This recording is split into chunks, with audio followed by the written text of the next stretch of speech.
Hello my dear students, यह video आपको बताएगा कि आप केमिकल काइनेटिक्स जैसे इंपॉर्टेंट टॉपिक जिससे बहुत सारा क्वेश्चंस आता है जेईई मेन यूनिट एग्जाम में, उसको आप फास्ट रिवीजन कैसे करोगे। आप 1 आवर से भी कम टाइम में पूरा का पूरा केमिकल काइनेटिक्स का रिवीजन कर लोगे इस वीडियो में, और वो सभी क्वेश्चन डिस्कस कर दूंगा यहाँ पे मैं, जो आपके जेईई मेन में जाने वाला है और नीट एग्जाम में आने वाला है। चलो देखते हैं फटाफट। केमिकल काइनेटिक्स केमिस्ट्री का वह सेक्शन है जहां पे हम लोग केमिकल रिएक्शंस का स्टडी करते हैं। ऑल टाइप के केमिकल रिएक्शन, वह केमिकल रिएक्शन रिवर्सिबल और इरिवर्सिबल हो, सबका स्टडी करते हैं। इस टॉपिक में हम लोग केमिकल रिएक्शन के रेट और मैकेनिज्म दोनों का स्टडी करते हैं।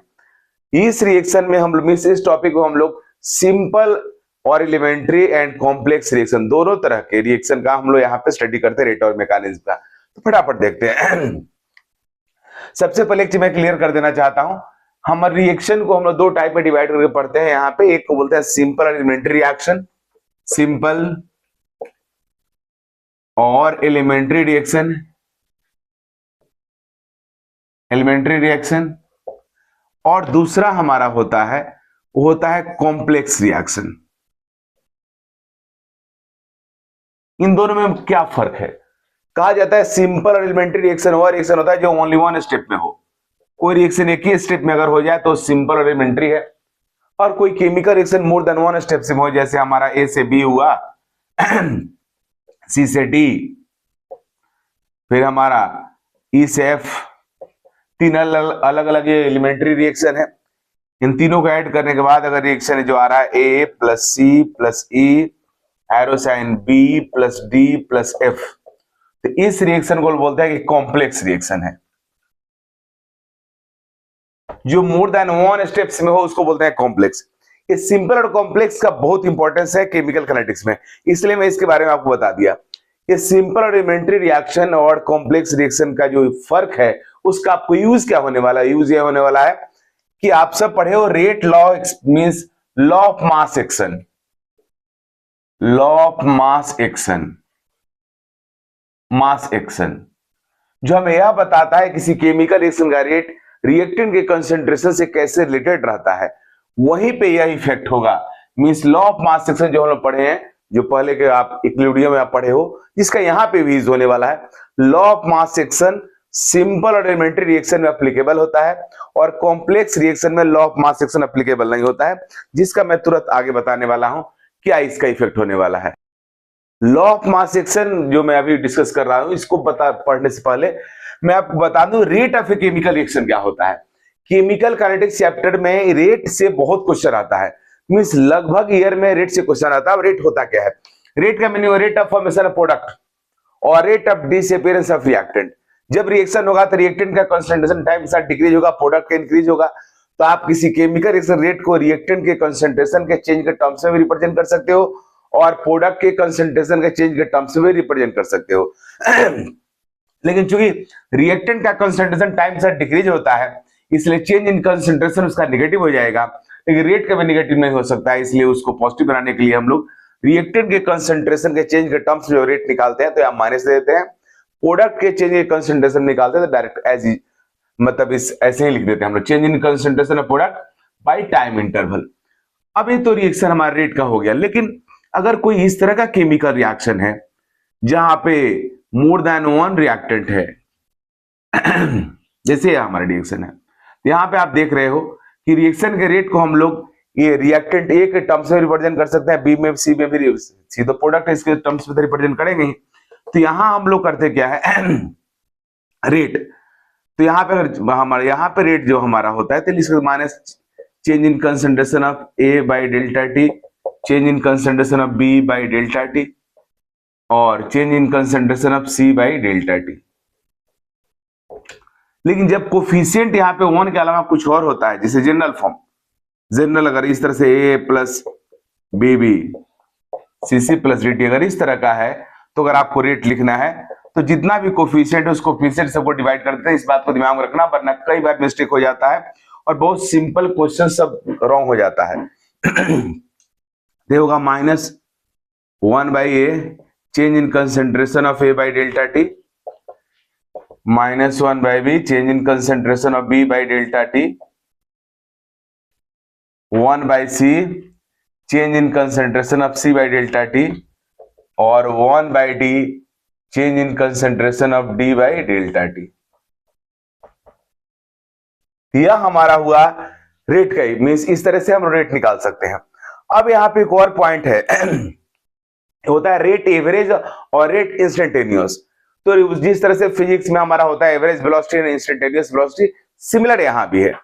जब हमारा रेट टाइम इंटरवल में निकालेंगे, टाइम इंटरवल में किसी टाइम इंटरवल में कंसंट्रेशन में कितना चेंज हुआ, अगर उसको कैलकुलेट करते हैं तो वह रेट हमारा एवरेज रेट होता है। ये जो फॉर्मूला मैं लिखा हूं एवरेज रेट का फॉर्मूला, एवरेज रेट। लेकिन जब रेट हम डेल्टा टी टेंड्स टू जब जीरो हो जाएगा, किसी पर्टिकुलर टाइम पे रेट निकालेंगे तो हो जाएगा instantaneous rate. Means rate instantaneous जो होता है, इंस्टेंटेनियस रेट, वो limit delta T tends to zero, rate average. Average rate हमारा इंस्टेंटेनियस बन जाता है जब delta T tends to zero करेंगे। Delta T tends to zero करने पे जितना भी डेल्टा है वो सब क्या हो जाएगा, डी हो जाएगा, d a by d t, d v by d t, इस तरह से हो जाता है, राइट। तो यह हमारा हुआ रेट एवरेज और रेट इंस्टेंटेनियस।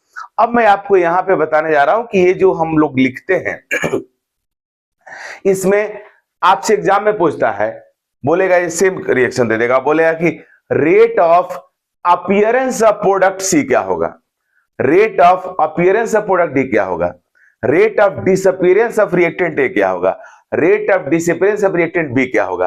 तो ये हमारा रेट ऑफ डिसअपीयरेंस, जैसे प्रोडक्ट हमारा फॉर्म होता है, अपीयर होता है, तो ये हमारा, जैसे इसको ही हम लोग दिखाना है यहां पे C, delta C by delta T, यह हुआ rate of appearance of product C, rate of appearance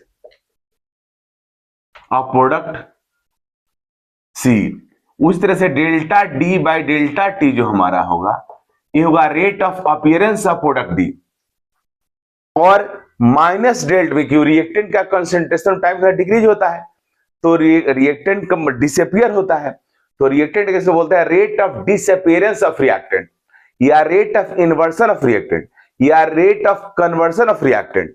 तो अगर आपसे कहा जाए कि रेट ऑफ, मींस अगर आपसे कहा जाए कि rate of disappearance of reactant A, rate of disappearance of reactant ए, इसका मतलब हुआ कि आपसे बोला जा रहा है निकालने के लिए minus delta A by delta t, right. This is rate of disappearance of reactant ए। इसको हम बोल सकते हैं rate of inversion of reactant, rate of conversion of reactant ए, ऐसे भी कहा जा सकता है। तो आपके एग्जाम में कोर्स करता क्या है कि कंसंट्रेशन में चेंज टाइम दे देगा और आपसे पूछेगा कि रेट ऑफ डिसअपीयरेंस निकालो किसी पर्टिकुलर रिएक्टेंट का, रेट ऑफ अपीयरेंस निकालो किसी पर्टिकुलर प्रोडक्ट का, रेट ऑफ अपीयरेंस को हम रेट ऑफ फॉर्मेशन भी बोलते हैं प्रोडक्ट को, और इस तरीका से कभी रेट ऑफ डिसअपीयरेंस दे करके आपसे बोलेगा रेट निकालने के लिए। तो ये आपको क्लियर दिमाग में रहना चाहिए, तब आप क्वेश्चन बना सकते हो।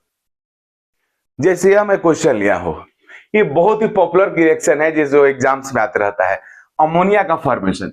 यहां अगर आपसे एग्जाम में दे सकता है, आपसे दे सकता है कि rate of formation of ammonia is 0.1 molarity पर सेकेंड। एंड आस्क के रह सकता है, आपसे पूछ सकता है रेट ऑफ रिएक्शन कैलकुलेट, आपसे रेट ऑफ रिएक्शन पूछ सकता है, आपसे रेट ऑफ डिसअपीयरेंस और rate of inversion, rate of disappearance of H2 gas पूछ सकता है, rate of disappearance of N2 gas पूछ सकता है, राइट। कैसे आप निकालोगे सबसे पहले आप रेट का जनरल फॉर्मूला लिख दो।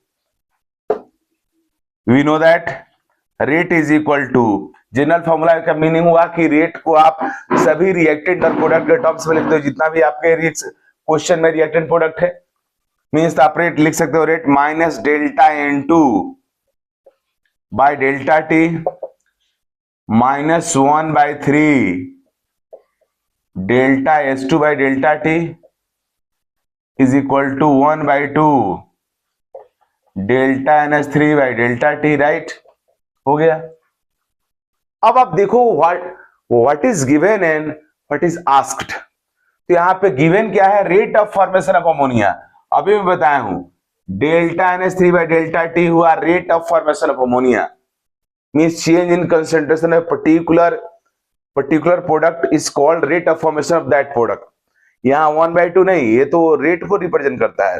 Rate of formation of ammonia जो हमारा है वो ये हुआ delta NH3 by delta T. यह गिवन है कितना है, 0.1 मोलरिटी पर सेकंड। रख दो, जैसे यहाँ पे इसको रखोगे आपको रेट मिल जाएगा। रेट मिल गया तो रेट कितना हो जाएगा हमारा, रेट इज इक्वल टू हो गया 0.1/2 मीन्स 0.05 हो गया हमारा रेट। अब जब रेट आपको मिल गया तो अब आपसे और क्या पूछ रहा है, पूछ रहा है rate of disappearance of H2, मतलब ये रेट हमें मिल गया 0.1/2 हो गया। Rate of disappearance of H2 इसका मतलब आपको निकालना है minus delta H2 by delta t, right. तो ये कैसे निकलेगा देख लो, यहाँ पे ये आपको निकालना है।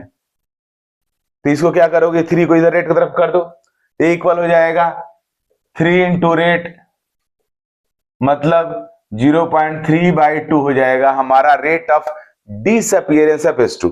अब फिर पूछ रहा है rate of disappearance of N2, तो rate of disappearance of N2 is this and this is equal to rate.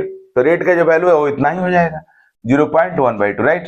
तो इस तरीका से क्वेश्चन पूछा जाता है। आप अलर्ट रहोगे तभी एग्जाम में करेक्टली बनाओगे।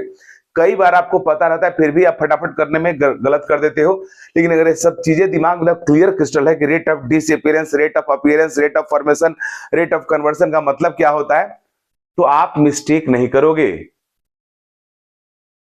इस rate of formation, rate of disappearance में एक बहुत ही पॉपुलर क्वेश्चन है जो जेईई एडवांस का पास्ट क्वेश्चन है, लेकिन बहुत पहले क्वेश्चन आया था। बट इस कॉन्सेप्ट पे अब तक कितना बार एग्जाम्स में आ गया क्वेश्चन, रेगुलरली एग्जाम्स में आता है, इसलिए बहुत इंपॉर्टेंट है। देखो यहाँ पे एग्जाम में किया क्या था कि rate of formation of ammonia, same question दे दिया था 0.001 kg पर आवर, और अब पूछा था आपसे calculate rate of disappearance, calculate rate of disappearance, calculate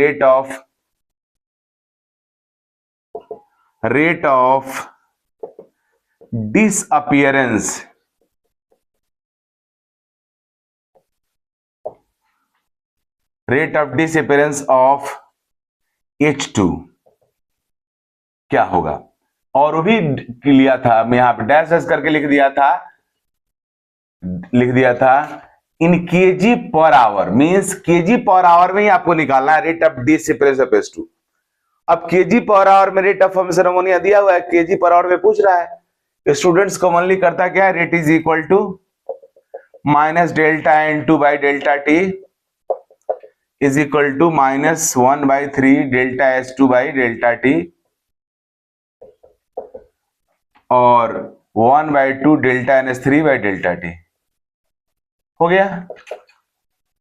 अब यहां पे स्टूडेंट को लगता है कि rate of formation of ammonia given है केजी पर आवर में, और rate of disappearance of H2 पूछा जा रहा है रेट केजी पर आवर में ही, तो केजी पर आवर में वैल्यू पुट कर दो या निकल जाएगा। और स्टूडेंट किस तरह से करके निकाल लेता है, रेट इज इक्वल टू वहां पे लिख लिया 1/2 0.001 kg पर आवर, राइट, ये हो गया। और एक रेट हो गया।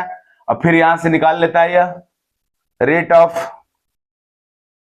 Disappearance of H2, 3 into rate हो जाएगा, और 3/2 इंटू 0.001 kg पर आवर हो गया आंसर। लेकिन ये रॉन्ग हो गया, दिस इज टोटली रॉन्ग, यह आपका गलत हो गया। क्यों हुआ रॉन्ग, क्योंकि ये जो हम लोग रिलेशन यूज करते हैं यह कंसेंट्रेशन के लिए, मोल के लिए है। रिएक्शन का जो कोफिशिएंट होता है मोलर रेशियो को रिप्रेजेंट करता है, मींस कंसेंट्रेशन रेशियो को रिप्रेजेंट कर सकता है।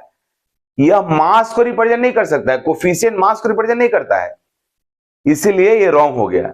अब यहाँ पे राइट क्या होगा, तो राइट होने के लिए आपको करना क्या होगा कि पहले इस केजी पर आवर जो यहाँ पर रेट दिया हुआ है, इस केजी पर आवर को आपको कन्वर्ट करना होगा पहले मोल पर आवर में, तब जाकर के रिलेशन करेक्ट हुआ। केजी पर आवर को आपको मोल पर आवर में कन्वर्ट करना होगा, तो केजी पर आवर को मोल पर आवर में कैसे कन्वर्ट करेंगे हम लोग, तो यहाँ पे क्लियर सी बात है 0.001 केजी दिया हुआ है, तो केजी पर आवर को मोल, आवर रहने दे सकते हैं, आवर से कोई दिक्कत नहीं है, केवल मास जो उसको मोल में कन्वर्ट करना होगा।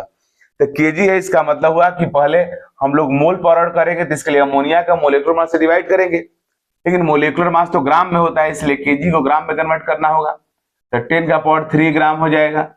फिर अमोनिया का मोलेकुलर मास 17 से डिवाइड करोगे, तो यह बन गया हमारा mole per hour. Now this relation is valid. अब आप इसको यहां पे इस्तेमाल कर सकते हो। अब आप यहां पे इसको यूज करोगे इस पार्ट को, तो आपको निकल जाएगा रेट का वैल्यू। तो हमारा कितना आ जाएगा rate, rate is equal to हो जाएगा, रेट इज इक्वल टू हो जाएगा मतलब oh 0.001 into 10 to the power 3 by 17, ये हमारा हो गया मोल पर आवर, राइट। लेकिन यहाँ पे 2 भी नीचे है, तो 2 भी रहेगा मल्टीप्लाई में, तो हमारा रेट हो गया। अब हमें निकालना है यह rate of D separation of S2। Rate of D separation S2 जब हमें निकालना होगा, तो इस बार हम क्या करेंगे, इस बार हम करेंगे क्या, यह 3 इंटू रेट के इक्वल हो जाएगा। Rate of disappearance of S2 is equal to 3 into rate, तो वैल्यू हो गया, इसमें 3 से मल्टीप्लाई कर दो, तो 3/2 into 0.001 10 to the power 3 by 17, this is mole per hour. But हमें तो केजी पर आवर में निकालना है, तब इस मोल पर आवर को फिर आपको मास पर आवर में, इस केजी पर आवर में कन्वर्ट करना होगा। तो आपको इस मोल पर आवर को, हाइड्रोजन गैस का मोल पर आवर को मास पर आवर में कन्वर्ट करना है। तो मोल को मास बनाने के लिए क्या करते हैं, मोलेकुलर मास से मल्टीप्लाई करते हैं। तो आप इसमें करोगे क्या, 3/2 into 0.001 10 to the power 3 by 17, ये हमारा क्या है, ये हमारा है एक तरह से यह मोल पर आवर। अब इसको मास में कन्वर्ट करना है, तो हाइड्रोजन गैस के मोलेकुलर मास से मल्टीप्लाई कर देंगे। हाइड्रोजन गैस का मोलेकुलर मास 2 से मल्टीप्लाई कर दिया, ये हो गया मास। लेकिन ये मास हमारा हुआ ग्राम में, क्योंकि मोलेकुलर मास तो ग्राम में रहता है। अब केजी में कन्वर्ट करना है, केजी में कन्वर्ट करने के लिए 1000 से इसको डिवाइड कर देंगे 10 का पावर 3 से। अब ये बन गया केजी पर आवर जो हमें चाहिए। तो 10 का पावर 3 से 10 का पावर 3 कैंसिल हो गया, इस 2 से 2 कैंसिल हो गया, तो आंसर क्या आ जाएगा, 3 से मल्टीप्लाई कर दो तो हो जाएगा 0.003 KG by 17 KG per our. यह हमारा आंसर हुआ। तो इस तरीका से करोगे तब करेक्ट होगा। ये रेगुलर एग्जाम में इस तरह से क्वेश्चन आता है और बच्चे मिस्टेक कमिट करते रहते हैं। आजकल एग्जाम्स में जेई और नीट में ग्राफ पे बहुत सारे क्वेश्चन आ रहा है, बहुत ज्यादा क्वेश्चन। अब यहाँ पे मैं रिप्रेजेंट कर रहा हूं कंसंट्रेशन का चेंज किस तरीके से हो रहा है टाइम के साथ। यह रिएक्टेंट के कंसंट्रेशन का चेंज है और यह हमारे प्रोडक्ट के कंसंट्रेशन का चेंज है। रिएक्टेंट का कंसंट्रेशन टाइम के साथ डिक्रीज होगा, प्रोडक्ट का कंसंट्रेशन टाइम के साथ इंक्रीज होता है। अब यहाँ पे है एग्जाम में पूछता है कि रिएक्टेंट के कंसंट्रेशन या प्रोडक्ट के कंसंट्रेशन के चेंज का जो ग्राफ है, उस ग्राफ का स्लोप किस तरीका से रेट को रिप्रेजेंट करता है। तो यह हमारा रिएक्टेंट कंसंट्रेशन टाइम के साथ डिक्रीज हो रहा है। इसमें 2 पॉइंट मैं लिया हूं, ए और बी। इस दोनों पॉइंट को मिलाने से यहाँ पे ए के पास कुछ कंसंट्रेशन होगा और हमारा पॉइंट बी पे भी कुछ कंसंट्रेशन होगा। अब इस ए और बी पॉइंट के बीच में हमारा जो मीन्स यहाँ पे ए के ये जो पॉइंट है, इसके करस्पॉन्डिंग टाइम होगा T1 और बी पॉइंट टाइम होगा T2। तो पूछ सकता है T1 T2 जो टाइम है इंटरवल, इस टाइम इंटरवल में रिएक्शन का रेट क्या होगा। तो इसको रिप्रेजेंट करता है कोड, जो कोड देख रहे हो, ये भी कोड होता है। मींस किसी भी कर्व के 2 पॉइंट को मिलाने वाला जो स्ट्रेट लाइन होता है, दैट इज कॉल्ड कॉर्ड। तो कॉर्ड का जो स्लोप होता है, उस स्लोप का निगेटिव रिप्रेजेंट करता है हमारा एवरेज रेट को। रेट एवरेज जो होता है वो विल इक्वल होता है negative of slope of chord AP, chord AB, negative of slope of chord AB के इक्वल होता है हमारा एवरेज रेट। किसके टर्म्स में? जब कंसंट्रेशन ऑफ रिएक्टेंट और टाइम के बीच का ग्राफ हो, उसका ग्राफ। और प्रोडक्ट के टर्म्स में जो हमारा एवरेज रेट होता है, रेट एवरेज, यह इक्वल होता है means slope of chord AB के। डायरेक्ट स्लोप, यहां निगेटिव नहीं होता है। अब ऐसा क्यों होता है? तो क्लियर सी बात है कि हमारा ये जो रिएक्टेंट के कंसंट्रेशन का जो ग्राफ है, इस ग्राफ का स्लोप निगेटिव होगा, क्योंकि स्लोप निगेटिव होता है, इसलिए हमारा रेट तो निगेटिव हो नहीं सकता है, इसलिए रेट जो हमारा हुआ निगेटिव ऑफ स्लोप हो जाता है। और प्रोडक्ट के कंसंट्रेशन टाइम के साथ इंक्रीज होता है, इसलिए उसका स्लोप पॉजिटिव होता है, इसलिए वो रेट के इक्वल डायरेक्ट हो जाता है। अब इंस्टेंटेनियस रेट, तो किसी पर्टिकुलर पॉइंट पर अगर इंस्टेंटेनियस रेट निकालना है तो आप जो टैंजेंट ड्रॉ करो, ये जो टैंजेंट है वो जो हमारा हुआ, इस टैंजेंट का जो स्लोप होगा वही इंस्टेंटेनियस रेट को रिप्रेजेंट करेगा। तो instantaneous rate, rate instantaneous is equal to होता है negative of slope of tangent. Tangent के स्लोप के निगेटिव इंस्टेंटेनियस रेट होता है और कोड के स्लोप के निगेटिव एवरेज रेट होता है। रिएक्टेंट और कंसंट्रेशन के बीच में जो ग्राफ, रिएक्टेंट का कंसंट्रेशन और टाइम के बीच में जो ग्राफ होता है, उस ग्राफ के बारे में बता रहा हूं, उस ग्राफ का। लेकिन प्रोडक्ट के कंसंट्रेशन और टाइम के बीच का जो ग्राफ होता है, उस ग्राफ का कोड का स्लोप रिप्रेजेंट करता है एवरेज रेट को, और इस ग्राफ का जो टेंजेंट होता है, टेंजेंट का स्लोप रिप्रेजेंट करता है इंस्टेंटेनियस रेट को। Rate instantaneous is equal to slope of tangent, right. तो इस तरीका से ग्राफ पे भी जो क्वेश्चन आएगा उसको आप डील कर सकते हो। ये कॉन्सेप्ट दिमाग में रखोगे, मिस्टेक नहीं होगा, जो भी क्वेश्चन आएगा उसका करेक्ट आंसर आप कर सकते हो। अब rate law expression, rate law expression वह इक्वेशन है जो हमें बताता है किसी केमिकल रिएक्शन रेट और उसके रिएक्टेंट के कंसंट्रेशन के बीच में क्या रिलेशन है। रिएक्टेंट के कंसंट्रेशन और केमिकल रिएक्शन, रिएक्टेंट के कंसंट्रेशन और केमिकल रिएक्शन के रेट के बीच के रिलेशन को हम लोग रेट लॉ एक्सप्रेशन बोलते हैं।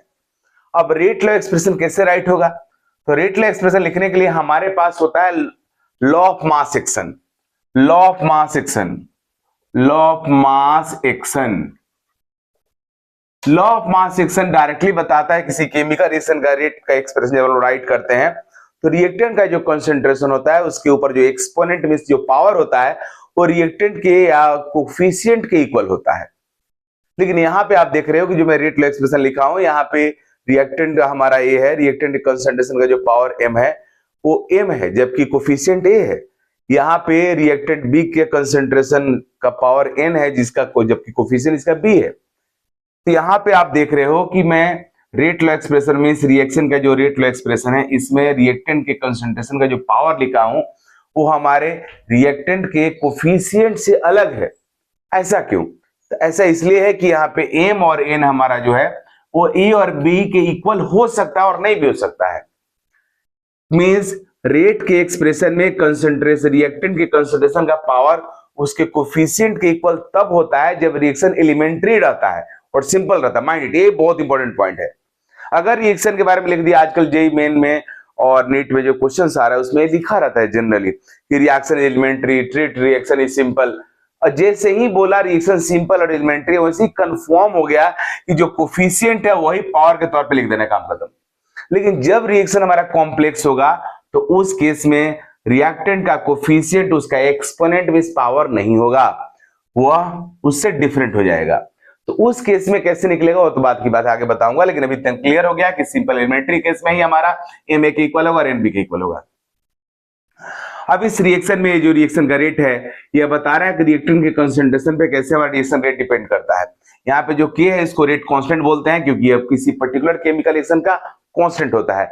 रेट कांस्टेंट टेम्परेचर और कैटलिस्ट के अलावा किसी पे डिपेंड नहीं करता है। टेम्परेचर अगर चेंज करोगे तभी रेट कांस्टेंट चेंज होगा, अदरवाइज किसी केमिकल रिएक्शन का कांस्टेंट होता है। दूसरा बात, इसको हम लोग स्पेसिफिक रेट बोलते हैं क्योंकि स्पेशल कंडीशन में रेट के इक्वल होता है, जिसमें रिएक्टेंट के कंसंट्रेशन को 1 ले लोगे उस समय किसके इक्वल हो जाएगा, या रेट के इक्वल हो जाएगा।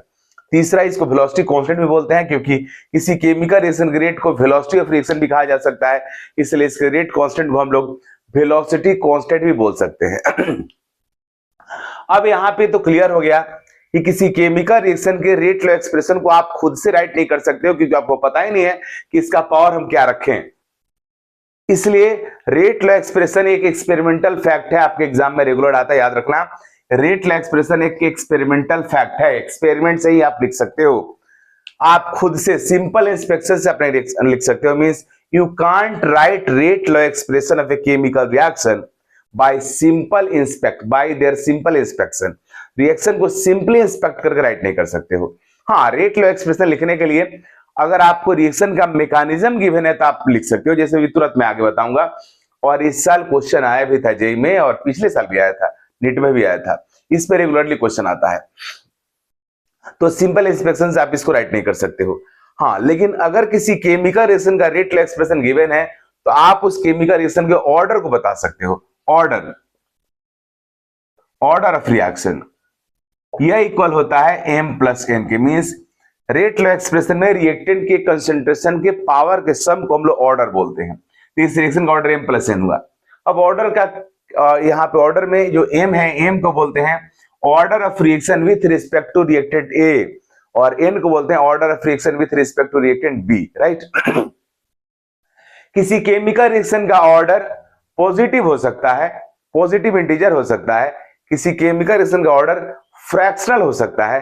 किसी केमिकल रिएक्शन का ऑर्डर 0 हो सकता है। किसी केमिकल रिएक्शन का ऑर्डर किसी पर्टिकुलर रिएक्टेंट के रिस्पेक्ट में निगेटिव भी हो सकता है, लेकिन वो बहुत रेयर होता है। तो ये हमारा order positive integer, fraction, 0, negative हो सकता है किसी केमिकल रिएक्शन का ऑर्डर।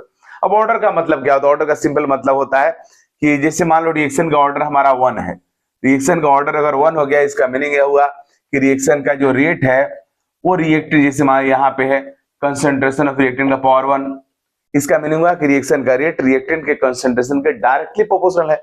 अगर ऑर्डर हमारा 2 है, इसका मतलब क्या हुआ? रिएक्शन का रेट रिएक्टेंट के कंसंट्रेशन के स्क्वायर के डायरेक्टली प्रोपोर्शनल है।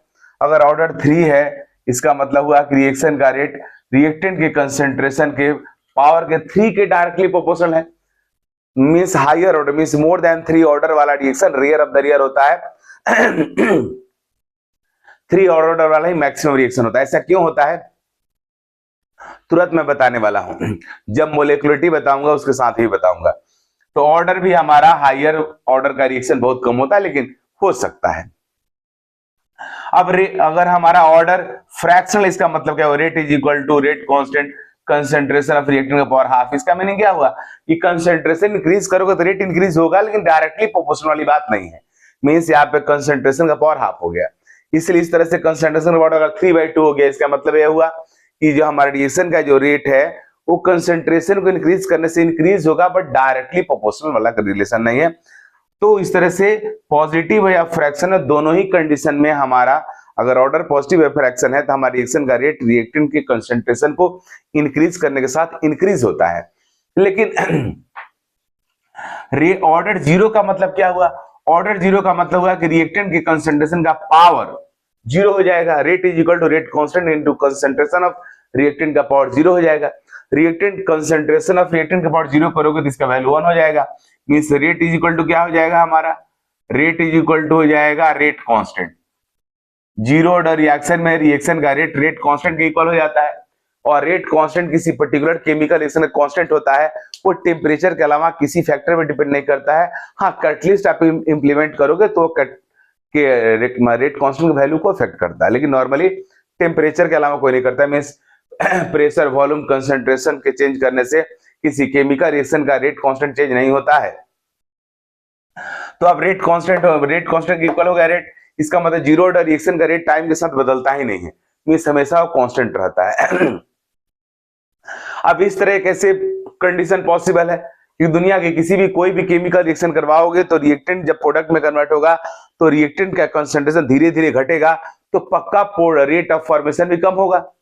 लेकिन 0 ऑर्डर हमारा एक्सेप्शनल रिएक्शन है जहां पे रिएक्शन का रेट जो होता है टाइम के साथ चेंज नहीं होता है, कांस्टेंट रहता है। This is the characteristics of 0 order reaction 2। तो ऐसा कैसे पॉसिबल है? तो इसका आंसर यह है जितना भी रिएक्शन हमारा कैटलिस्ट के सरफेस पे होता है वही जीरो ऑर्डर रिएक्शन हो सकता है।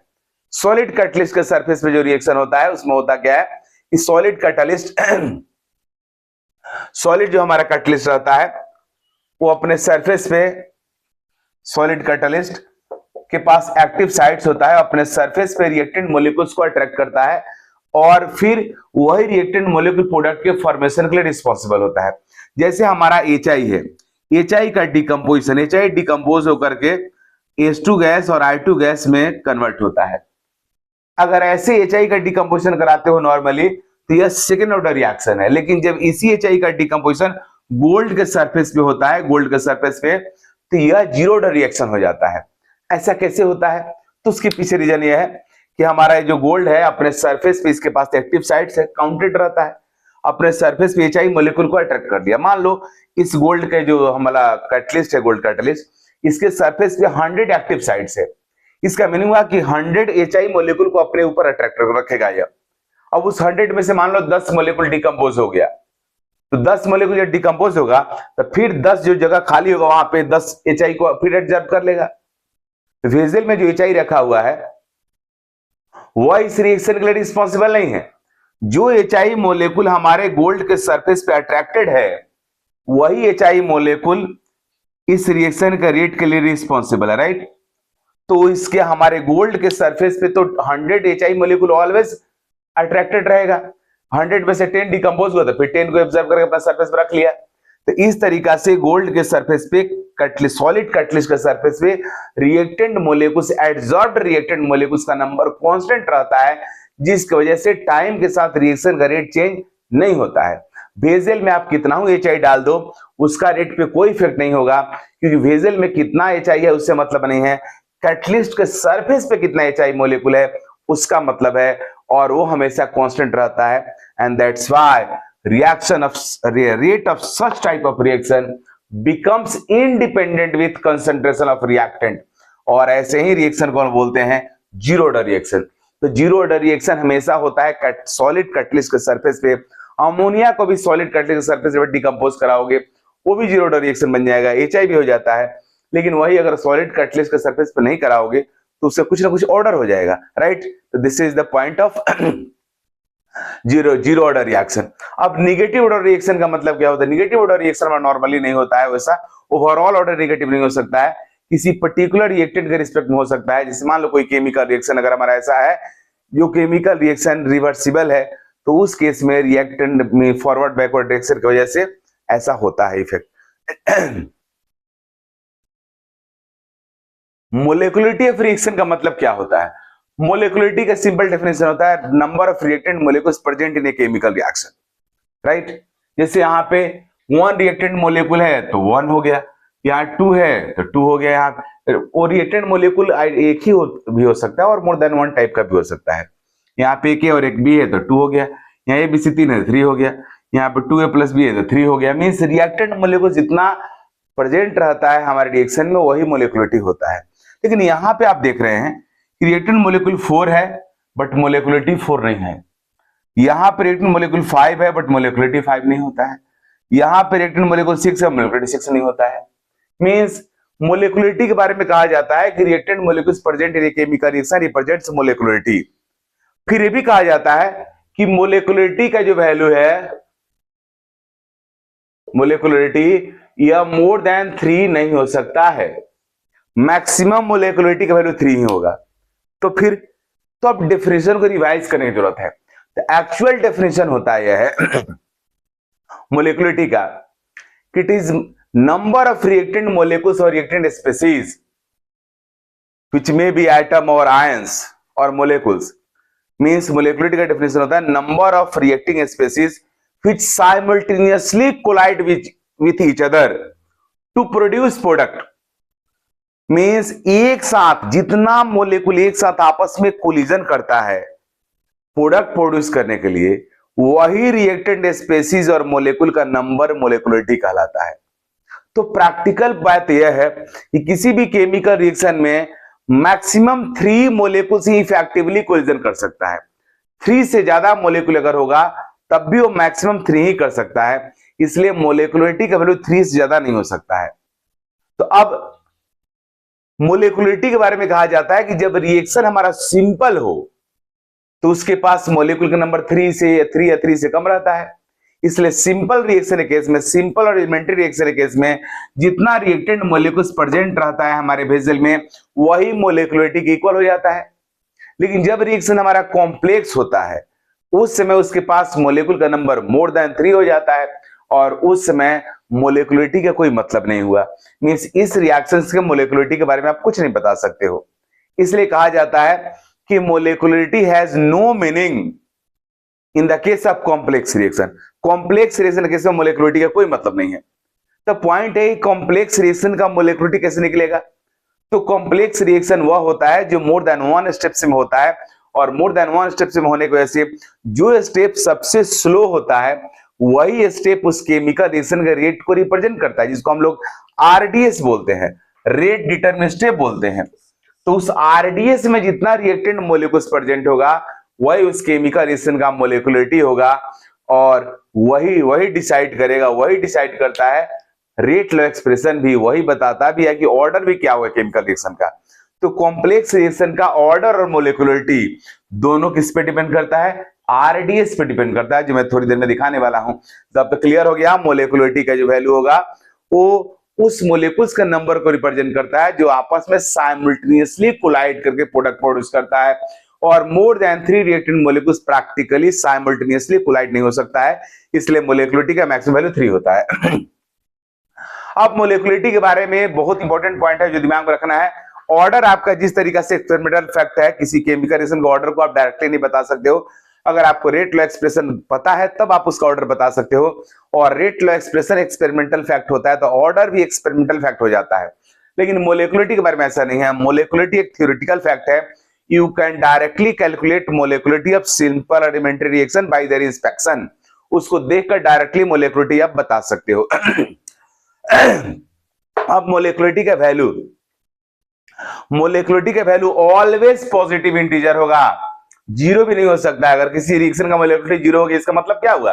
उस रिएक्शन में कोई रिएक्टेंट है ही नहीं और किसी मोलेकुल का और हमारे रिएक्टेंट जो मोलेकुल्स होंगे या तो 1 होंगे वरना 2 होंगे वरना 3 होंगे। 1.5 रिएक्टेंट मोलेकुल तो हो नहीं सकते हैं क्योंकि मोलेकुलरिटी तो रिएक्टेंट मोलेकुल्स के नंबर को रिप्रेजेंट करता है, इसलिए molecularity never be fractional, zero और नेगेटिव, राइट। तो यह मोलेकुलरिटी है हमारा ऑर्डर इस तरह से डिफरेंट है। तो अब मैं आपको बताने जा रहा हूं कि जब रिएक्शन कॉम्प्लेक्स होगा तो उस कॉम्प्लेक्स रिएक्शन केस में हम लोग कॉम्प्लेक्स रिएक्शन केस में ऑर्डर और मोलेकुलरिटी कैसे निकाल सकते हैं। तो कॉम्प्लेक्स रिएक्शन केस में ऑर्डर और मोलेकुलरिटी निकालने के लिए आपको उस कॉम्प्लेक्स रिएक्शन का मैकेनिज्म पता होना चाहिए। अगर मैकेनिज्म पता नहीं है then you can't write rate law expression of that chemical reaction, but by knowing mechanism you can write rate law expression.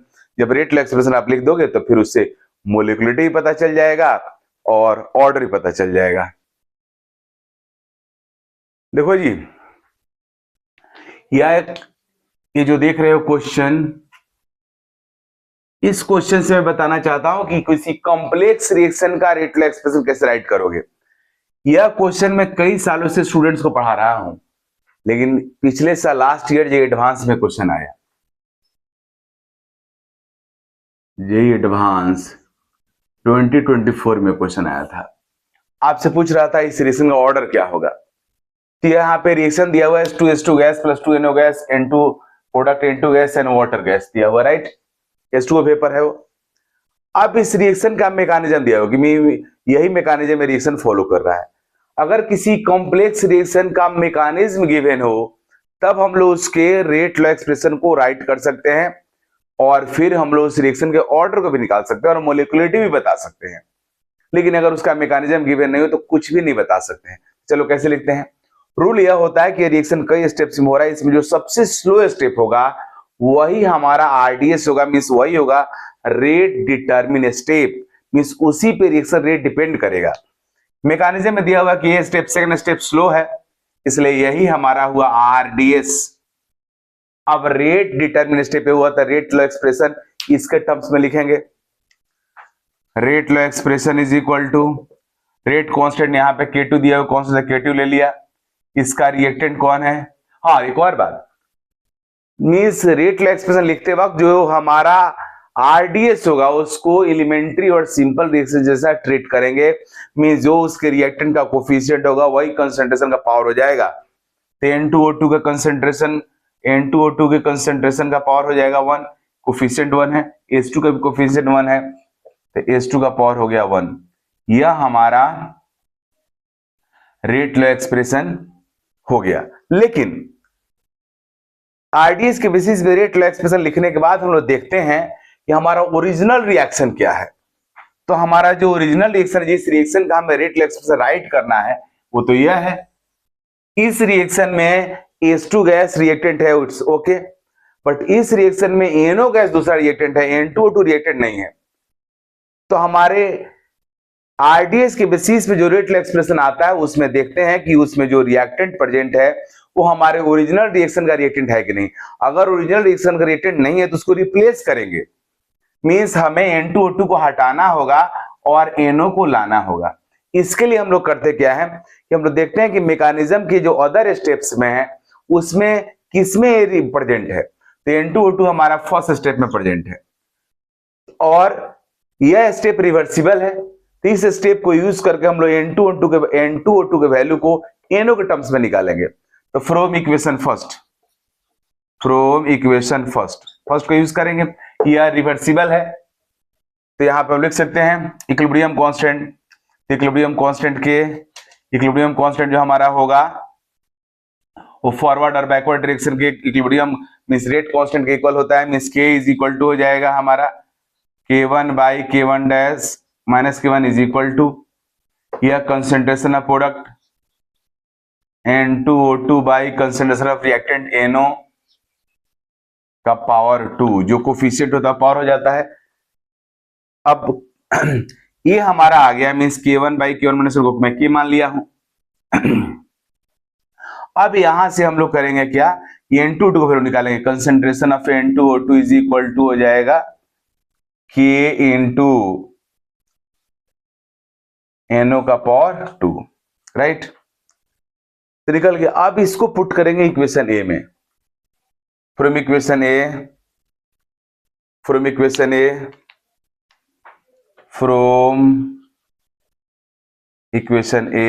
Put करते हैं।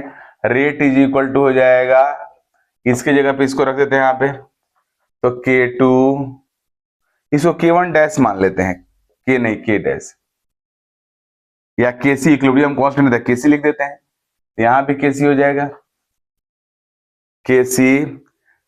हाँ तो K2 यहां पे लिखेंगे हम लोग, K2 पहले से तो है यहां पे K2, और इसके जगह पे रख देंगे KC कंसंट्रेशन ऑफ NO का होल स्क्वायर और फिर कंसंट्रेशन ऑफ H2, राइट। अब ये दोनों K2 और KC दोनों कांस्टेंट है, तो दोनों कांस्टेंट को के प्रोडक्ट एक तीसरा कांस्टेंट हो जाएगा। तो इस चीज को मैं ऐसे लिख सकता हूं, यहां पे लिख दे रहा हूं, rate is equal to rate constant K, अपने मन से K2 K1 की तो कुछ भी ले सकते हो। रेट कांस्टेंट K, ये दो का प्रोडक्ट तीसरा कांस्टेंट होगा, दोनों कांस्टेंट है, कांस्टेंट का product constant, concentration of NO का पावर 2 कंसंट्रेशन ऑफ H2। अब यह हुआ एक्चुअल रेट लॉ एक्सप्रेशन इस रिएक्शन का, क्योंकि यहां पे देख लो जो हमारा रिएक्टेंट ओरिजिनल रिएक्शन में वो प्रेजेंट है। अब इस रेट लॉ एक्सप्रेशन में जो रिएक्टेंट के कंसंट्रेशन का जो पावर का सम है ऑर्डर को रिप्रेजेंट करेगा। तो इस रिएक्शन का ऑर्डर क्या हो गया, ऑर्डर 3 हो गया, 2 + 1 3 हो गया ऑर्डर। अब कोई पूछेगा इस रिएक्शन का मोलेकुलरिटी क्या होगा, तो कॉम्प्लेक्स रिएक्शन का जो आरडीएस होता है वही मोलेकुलरिटी को भी रिप्रेजेंट करता है और वही ऑर्डर को रिप्रेजेंट भी करता है। तो इसके टर्म से ऑर्डर 3 हो गया और मोलेकुलरिटी का वैल्यू 2 हो जाएगा, क्योंकि इसमें दो ही मोलेकुल प्रेजेंट है। तो इस तरीका से कॉम्प्लेक्स रिएक्शन के मोलेकुलरिटी और ऑर्डर को कैसे निकालेंगे मैं आपको बताया। इसी तरह से एक दूसरा एग्जांपल है, ये भी बहुत पॉपुलर एग्जांपल है। यहां पे ओजोन गैस ऑक्सीजन गैस में कन्वर्ट हो रहा है। अब इसका मैकेनिज्म दिया हुआ, फर्स्ट स्टेप में O2 हमारा O से कंबाइंड होकर के O3 बनाता है, और सेकेंड स्टेप में हमारा O3 ऑक्सीजन से कंबाइंड होकर के हमारा 2O2 बनाता है। मीन्स इस तरह से मैकेनिज्म हो रहा है। अब ये जो हमारा इस तरह का मैकेनिज्म है। अब यहाँ मैं बताने जा रहा हूँ इसके बेसिस पे हमें इसका ऑर्डर बताना है, मीन्स इसका रेट एक्सप्रेशन राइट करना है, तो करते हैं। इस दोनों में स्लो है, जो स्लो होता है वही आरडीएस होता है, आरडीएस हो गया। तो इसके टर्म में रेट एक्सप्रेशन लिखेंगे, rate is equal to rate constant खुद से मान लेंगे कुछ K1 K2, K1 मान लिया, concentration of O3 into concentration of O हो गया, रेट लो एक्सप्रेशन राइट कर दिया। लेकिन अब देखेंगे कि हमारा जो रेट लो एक्सप्रेशन है इसमें जो रिएक्टेंट्स प्रेजेंट है वो क्या हमारे ओरिजिनल रिएक्शन वाले ही हैं। तो ओरिजिनल रिएक्शन में हमारा ओनली O3 है, O नहीं है, तो O को रिप्लेस करना होगा। तो O को रिप्लेस करने के लिए दूसरे रिएक्शंस को यूज करेंगे हम लोग। अब इससे पहले वाले एग्जांपल में हमने देखा कि वो रिवर्सिबल था, तो आपने इक्विलिब्रियम कांस्टेंट करके यूज कर लिया। यहाँ पे तो रिवर्सिबल है नहीं, तो दिमाग में इस बात को रखो, हमें O को रिप्लेस करना है और इस इक्वेशन को यूज करना होगा। ये रिवर्सिबल दिया हो या ना दिया हो डजंट मैटर, रिवर्सिबल मान के ही ये काम करेंगे। तो इसको मान लिया reversible from equation first, from equation first, तो क्या हो जाएगा, कंसेंट्रेशन ऑफ इक्विलिब्रियम कांस्टेंट का खुद से मान लिया Kc लिख दिया, तो Kc is equal to concentration of product by concentration of reactant, right. अब हमें O को निकालना है, तो concentration of O is equal to क्या हो जाएगा, Kc into concentration of O2 by concentration of O3। अब इस वैल्यू को ले जाकर पुट कर देंगे हम लोग यहाँ पे, तो रेट इज इक्वल टू हमारा हो जाएगा K1 Kc O3 तो हमारा पहले से है, और इसके जगह पे इस ले जाकर रखेंगे हम लोग O2 बाई O3, तो O3 से O3 हमारा कैंसिल हो गया, और ये हमारा जो आएगा कंसेंट्रेशन, दोनों का प्रोडक्ट हमारा कांस्टेंट हो जाएगा, rate is equal to rate constant concentration of O2। इस तरीका से हम लोग, लेकिन यहाँ पे है कि हमारा कंसेंट्रेशन ऑफ O2 के टर्म्स में आ गया, जबकि हमारा रिएक्टेंट यहाँ पे कौन है, ओजोन है, O3 है। इस तरह के केसेस में क्या करेंगे हम, ये तो हमारा O2 के टर्म्स में आना नहीं चाहिए क्योंकि रिएक्टेंट हमारा O3 है, तो या तो डेटा में कहीं कोई मिस्टेक हुआ है, देखते हैं। यहाँ पे Kc इज इक्वल टू, हाँ यहाँ पे O को हम इधर लाए तो Kc हमारे नीचे आ जाएगा, Kc यहाँ पे ऊपर नहीं रहेगा, Kc रहेगा नीचे, Kc आ जाएगा नीचे, और हमारा नीचे है O2, यहां पे आएगा,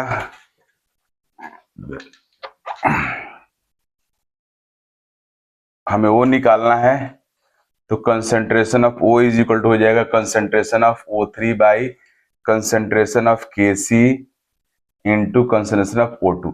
अब इसको पुट करेंगे हम लोग इस इक्वेशन ए में, फ्रॉम इक्वेशन ए पुट करते हैं, rate is equal to rate constant K1, और इसके जगह पे पुट करेंगे हम लोग हमारा K1 इंटू O3 तो पहले से है, और इसके जगह पे रखेंगे हम लोग concentration of O3 by Kc into concentration of O2, तो रेट इज इक्वल टू हो जाएगा, ये K1 और Kc दोनों कांस्टेंट है, तो K1 बाई Kc को तीसरा कांस्टेंट K ले लिया, तो K into concentration of O3, concentration O3 पहले से एक था, एक और आ गया तो उसका स्क्वायर हो जाएगा, इंटू कंसेंट्रेशन ऑफ हमारा O2 तो नीचे है, concentration of O3 square by concentration of O2। अब यहाँ पे O2 चूंकि नीचे है, ऊपर ले जाएंगे तो rate is equal to rate constant concentration of O3 का power 2 into concentration of O2 का पावर क्या हो जाएगा -1। यह हमारा जो रिएक्शन आया, यहां पे अगर ऑर्डर हमें निकालने के लिए कहा जाए तो ऑर्डर हो जाएगा 2 प्लस -1, सम क्या हो जाएगा 1।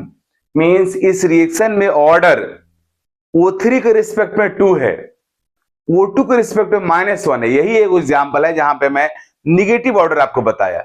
निगेटिव ऑर्डर का एग्जांपल है, यहाँ पे O2 का कंसंट्रेशन जैसे जैसे बढ़ेगा वैसे वैसे रिएक्शन का रेट घटेगा, किसी रिएक्टेंट के रिस्पेक्ट में किसी रिएक्शन का ऑर्डर नेगेटिव हो सकता है, जिसका रिस्पेक्ट नेगेटिव होगा उसका कंसंट्रेशन बढ़ाओगे तो रेट डिक्रीज होगा। और यहाँ पे ऐसे इसलिए हो रहा है कि रिवर्सिबल नेचर है। अगर प्रोडक्ट का कंसंट्रेशन बढ़ेगा तो बैकवर्ड रिएक्शन रेट बढ़ेगा, तो फॉरवर्ड रेट घट जाएगा, इसलिए हमारा O2 के रिस्पेक्ट में यहाँ पे ऑर्डर नेगेटिव हो जाता है। तो ओजोन के डिकम्पोजिशन और रिएक्शन एक नेगेटिव ऑर्डर का एग्जांपल है, जहां पे ओवरऑल ऑर्डर नेगेटिव नहीं है, ओनली O2 के रिस्पेक्ट ऑर्डर नेगेटिव है। तो आप देख रहे हो कि नेगेटिव ऑर्डर का मतलब क्या है और वह कहां पे हो सकता है।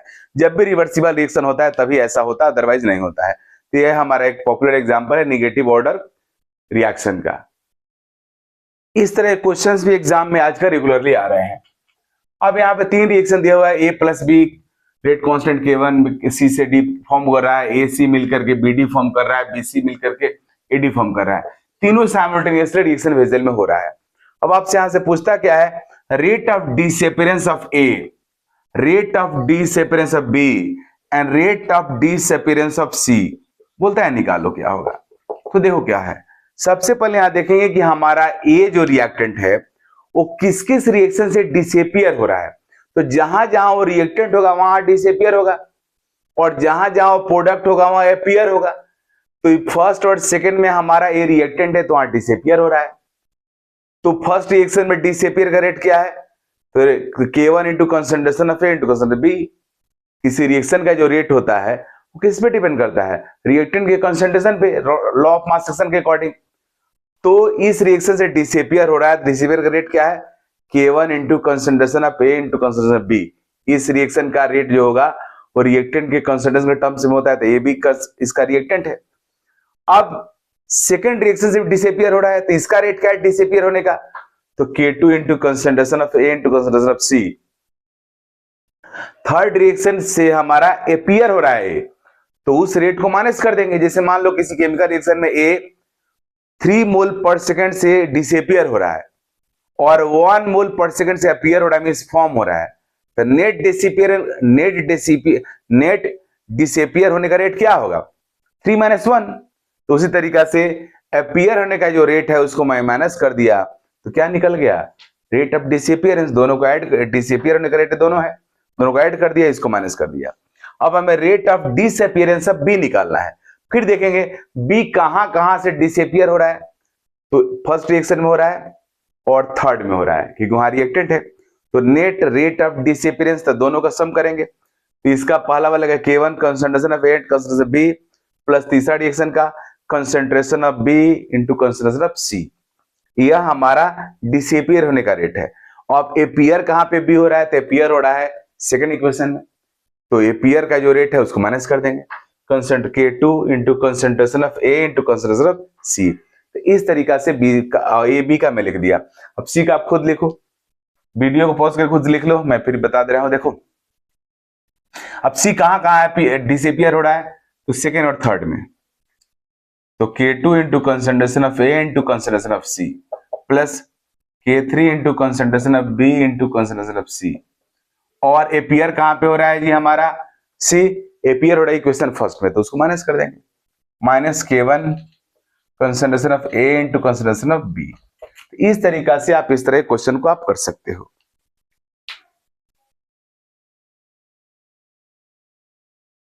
देखो जी, डिफरेंशियल रेट लॉ एक्सप्रेशन क्या होता है, जैसे हमारा रिएक्टेंट टू प्रोडक्ट है, इसको मैं लिख सकता हूं rate is equal to minus dR/dt। Rate लिख सकता हूं, rate law expression, rate is equal to rate constant concentration of reactant का पावर n, दोनों को मिला देते हैं, minus dR/dt is equal to K concentration of reactant का पावर n। इसी को बोलते हैं डिफरेंशियल रेट लॉ इक्वेशन, क्योंकि डिफरेंशियल इक्वेशन उस इक्वेशन को मैथमेटिकल इक्वेशन को बोलते हैं जहां पे कोई फिजिकल क्वांटिटी भी प्रेजेंट हो और उसका डिफरेंशियल कोफिशिएंट भी प्रेजेंट हो। जैसे किसी इक्वेशन में अगर y भी प्रेजेंट है और dy/dx भी प्रेजेंट है, इसका मतलब कि वह इक्वेशन जो होगा हमारा डिफरेंशियल इक्वेशन होता है। तो यहाँ पे देख लो, रिएक्टेंट का कंसंट्रेशन भी प्रेजेंट है और उसका डिफरेंशियल कोफिशिएंट प्रेजेंट है, इसलिए this form is called differential rate law equation. Okay जी, इसी को यूज करके हम लोग integrated rate law expression write करते हैं। इंटीग्रेटेड रेट लॉ एक्सप्रेशन में सबसे हम लोग रेट कांस्टेंट का एक्सप्रेशन निकालते हैं। Is a first for zero order reaction. Zero order reaction का हमारा क्या होता है, reactant to product, T is equal to zero पे रिएक्टेंट के कंसेंट्रेशन को आप ये लेते हो, प्रोडक्ट जीरो हो जाएगा। एट टाइम टी अगर x रिएक्टेंट प्रोडक्ट में कन्वर्ट हो गया तो बचा कितना है, माइनस एक्स, तो प्रोडक्ट फॉर्म कितना हुआ, x। तो आप इसका रेट लॉ एक्सप्रेशन जब लिखोगे, कई जगह पे आपके एनसीईआरटी में इस तरह से रिएक्टेंट के इनिशियल कंसेंट्रेशन A को R नॉट पे लिखता है और A माइनस एक्स को R पे लिखता है। तो आप इसको भी आप यूज कर सकते हो। तो यहाँ पे जो रेट लॉ एक्सप्रेशन K का वैल्यू आता है, रेट कांस्टेंट K का, इसको K नॉट भी कहा जाता है, जो rate constant zero order reaction ऐसे भी लिखा रहता है, rate constant of zero order reaction. लेकिन K नॉट से K भी लिख सकते, कोई दिक्कत नहीं है। तो यहाँ पे K इज इक्वल टू होता है x बाई टी, जहां पे x हुआ concentration of product at time t और t टाइम हुआ, K रेट कांस्टेंट हुआ। देखो जी, यहाँ पे x भले है, t जरूर है, लेकिन हमारा रेट कांस्टेंट टाइम से और कंसेंट्रेशन से इंडिपेंडेंट होता है, टेम्परेचर के अलावा किसी फैक्टर पे डिपेंड नहीं करता है, इसलिए कांस्टेंट होगा। टाइम चेंज होगा, x चेंज होगा, जैसे जैसे टाइम बदलेगा x बदलेगा, लेकिन K हमेशा क्या रहेगा, कांस्टेंट रहेगा। माइंड इट, इस बात को दिमाग में रखना, ये हमेशा कांस्टेंट होता है। हाँ, आप इस x बाई टी को आप ऐसे भी लिख सकते हो। x हमारा क्या है, कंसेंट्रेशन ऑफ प्रोडक्ट है, तो इनिशियल कंसेंट्रेशन ऑफ रिएक्टेंट का R नॉट है और टाइम t पे कंसेंट्रेशन कितना है, R है। तो प्रोडक्ट कितना बना, x इक्वल टू कितना हो जाएगा, R not minus R, right, by T. तो A हुआ हमारा x हुआ, तो K को ऐसे भी लिख सकते हैं, R not minus R by T. Okay जी, इस तरीका से भी हम इसको लिख सकते हैं। अब इसको यूज करके आप ग्राफिकल रिप्रेजेंटेशन इसका ड्रॉ कर सकते हो और एग्जाम्स में रेगुलरली आता है, इस चीज को आप दिमाग में रखना। जीरो ऑर्डर रिएक्शन का जो हमारा वो ग्राफ होगा हो जाएगा R not minus R is equal to KT हो जाएगा। तो concentration of reactant is equal to हो जाएगा KT, इसको इधर करेंगे तो इसको हम लोग इधर कर देंगे, R नॉट माइनस KT।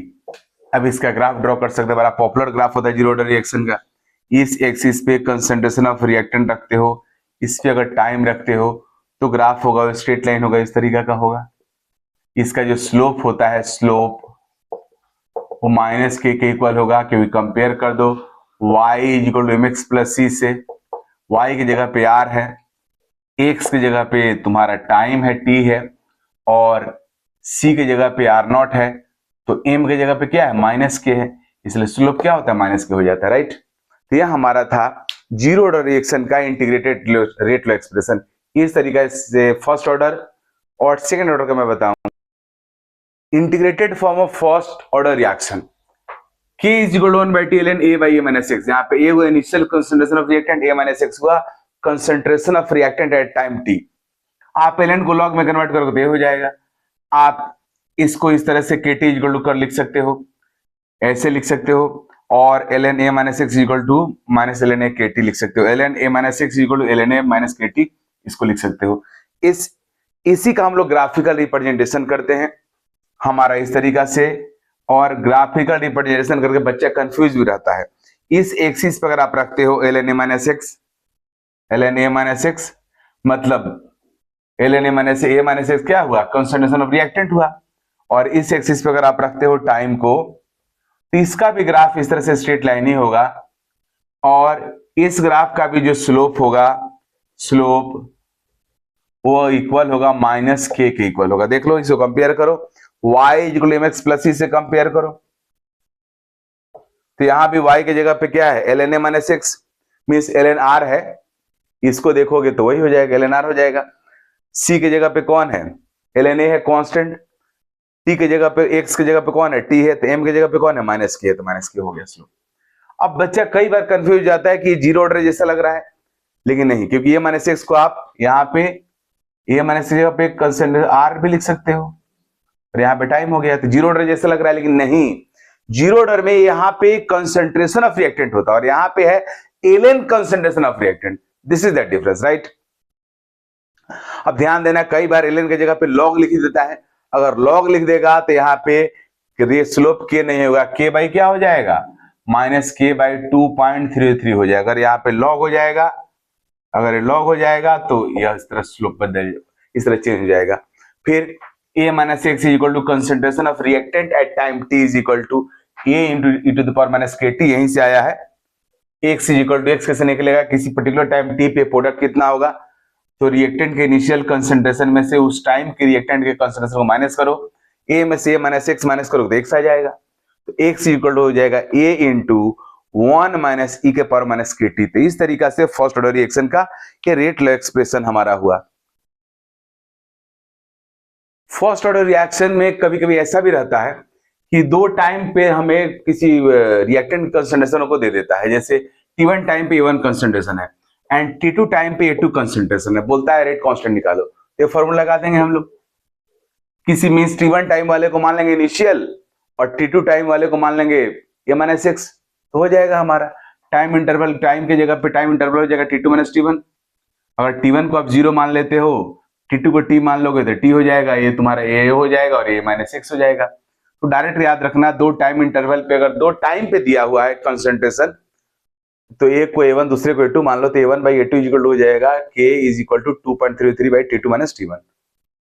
इसलिए आप T1 टाइम पे इनिशियल मान लिया, T2 टाइम पे एट टाइम, T2 टाइम मान लिया एट टाइम T पे कंसंट्रेशन, तो फॉर्मूला बैठ गया, A के जगह पे A1 हो गया, A माइनस एक्स जगह पे A2 हो गया। ओके, तो इसको आप यूज कर सकते हो। अब फर्स्ट ऑर्डर रिएक्शन में रिएक्टेंट के कंसंट्रेशन के बदले गैसियस रिएक्शन में पार्शियल प्रेशर देता है, तो प्रेशर के टर्म्स को कैसे लिखेंगे, इस पे भी रेगुलरली क्वेश्चन आ रहा है। जैसे मान लो इस तरह कोई केमिकल रिएक्शन है, A gas plus B gas product C gas. अब यहां पे दिया रहेगा आपके क्वेश्चन में at T is equal to 0 पे pressure, T is equal to 0 पे हमारा प्रेशर दिया रहेगा कि प्रेशर हमारा पीआई है। लेकिन इस तरह का मतलब फर्स्ट ऑर्डर रिएक्शन के केस में हमारा ए ज्यादा पॉपुलर है। जैसे मान लो ए गैस बी गैस प्रोड्यूस और सी गैस, इस तरीका से। अब टी इक्वल टू 0 पे जो प्रेशर रहेगा वो हमारा इनिशियल प्रेशर ऑफ रिएक्टेंट होगा, क्योंकि टी इक्वल टू 0 पे वेसल में ओनली रिएक्टेंट रहता है, प्रोडक्ट तो रहता नहीं है। और प्रेशर को हम लोग मोल जैसा ट्रीट कर सकते हैं, क्योंकि पार्शियल प्रेशर मोल फ्रैक्शन के प्रोपोर्शनल होता है, इसलिए प्रेशर मोल एक ही तरह से ट्रीट होता है गैसेस के केस में। एट टाइम टी मान लेंगे इसका एक्स मोल प्रोडक्ट में कन्वर्ट हो गया, तो एक्स मोल प्रोडक्ट में कन्वर्ट हो गया तो प्रेशर भी कम होगा उतना, तो उसको प्रेशर चूंकि यहां पे इसलिए एक्स जगह पे पी लेते हैं,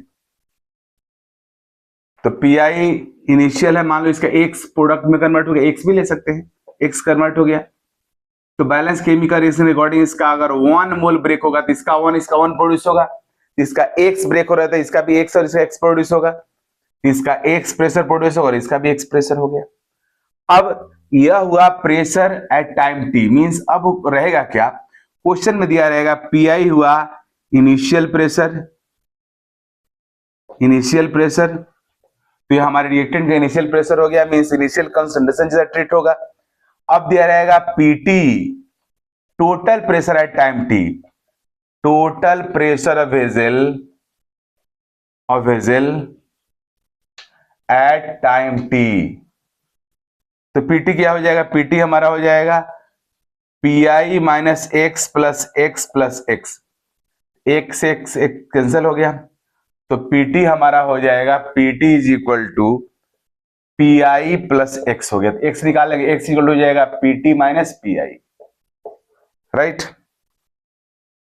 अब हम लोग फॉर्मूला यूज करेंगे फर्स्ट ऑर्डर रिएक्शन का था K equal to 2.303 by t log a, initial pressure की जगह पे ए की जगह पे यूज करेंगे पीआई और ए माइनस एक्स, तो ए हमारा है पीआई और एक्स हमारा यह है पीटी माइनस पीआई, तो माइनस माइनस से प्लस हो जाएगा पीआई, तो K इक्वल टू हो गया 2.303 by t log pi by 2 pi minus PT, right. तो इस तरीका से आपको करना होगा, अलग अलग रिएक्शन में अलग अलग रहेगा, मान लो यहाँ 2 दे देगा तो बदल जाएगा, लेकिन एक मैं ट्रेंड बता दिया कि इस तरीका से आप करके आंसर आप कर सकते हो। तो यह हमारा सेकेंड ऑर्डर रिएक्शन का रेट कांस्टेंट होता है, k equal to X by T A into M N X, right. लेकिन बेसिकली आजकल क्वेश्चन मैक्सिमम आ रहा है हमारा जीरो ऑर्डर फर्स्ट ऑर्डर पे। हाफ लाइफ टाइम क्या होता है? हाफ लाइफ टाइम वह टाइम है जितना टाइम में 50% रिएक्टेंट प्रोडक्ट में कन्वर्ट हो जाता है, उसको हाफ लाइफ टाइम बोलते हैं, इसलिए टी 50% भी बोलते हैं। हाफ लाइफ टाइम जो हमारा होता है यह हाफ लाइफ टाइम का जो हमारा वैल्यू है, यह इसमें याद रखने वाली बात है कि हाफ लाइफ टाइम का वैल्यू इनिशियल कंसंट्रेशन रिएक्टेंट का पावर 1 माइनस एन के डायरेक्टली प्रोपोर्शनल होता है, राइट। जहां पे एन हुआ ऑर्डर ऑफ रिएक्शन, यहाँ पे एन है हमारा ऑर्डर ऑफ रिएक्शन। अगर एन का वैल्यू 0 लोगे तो T half n is equal to, if n is equal to 0 then t half is directly proportional to ये हो जाएगा।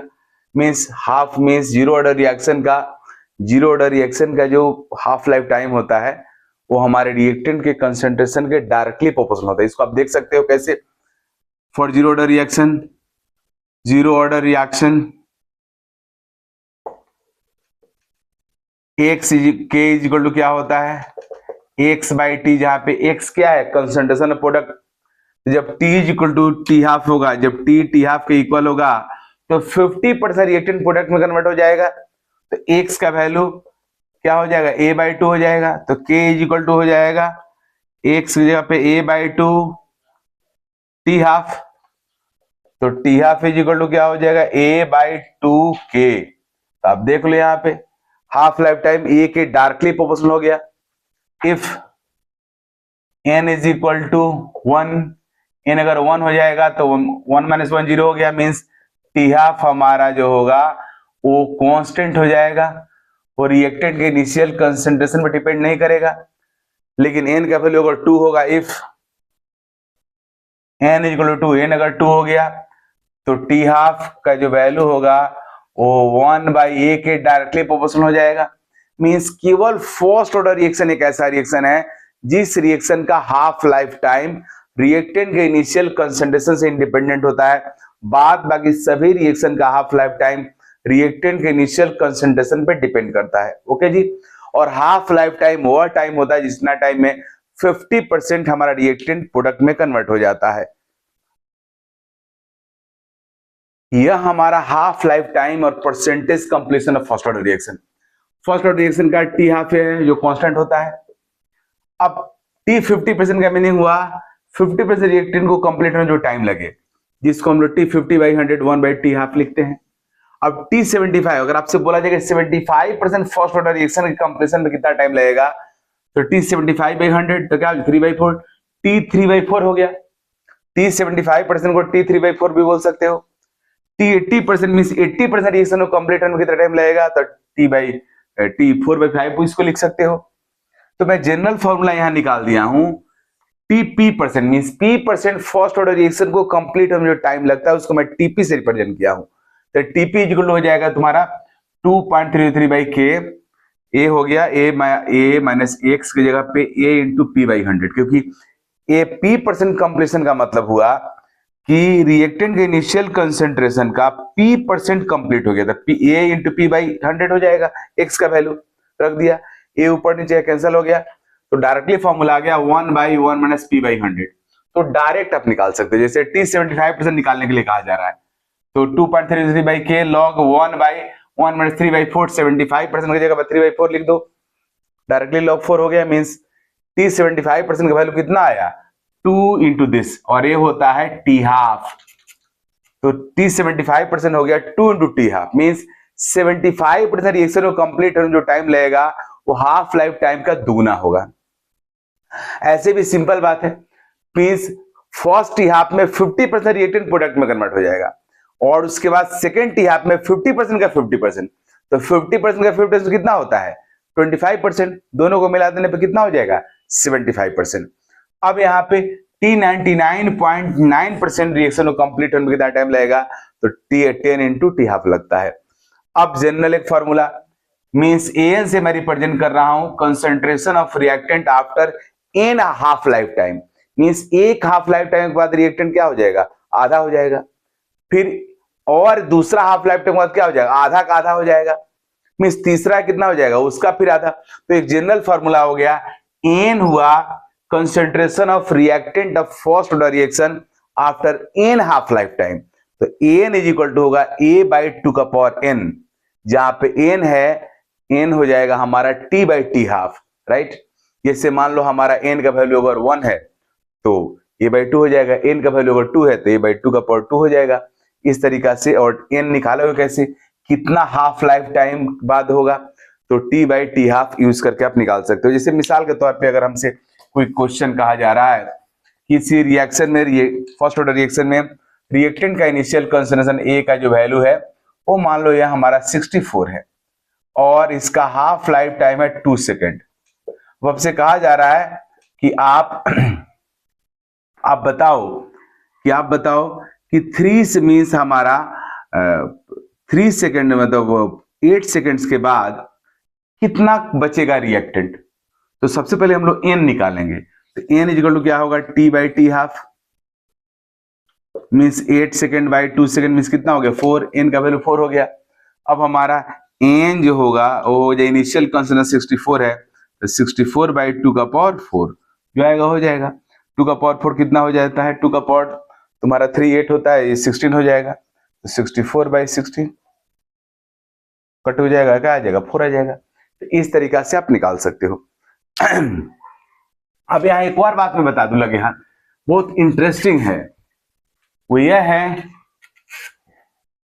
कि यहाँ पे अगर रिएक्शन लिखा हुआ है T70 मीन्स यहाँ पे 50% कंप्लीशन, 50% प्लस 50%। अच्छा हाँ, इसका दुकान पे भी लिखा रहता है कि डिस्काउंट 50% प्लस 50% डिस्काउंट, इसका मतलब ये नहीं हुआ कि 100% डिस्काउंट है।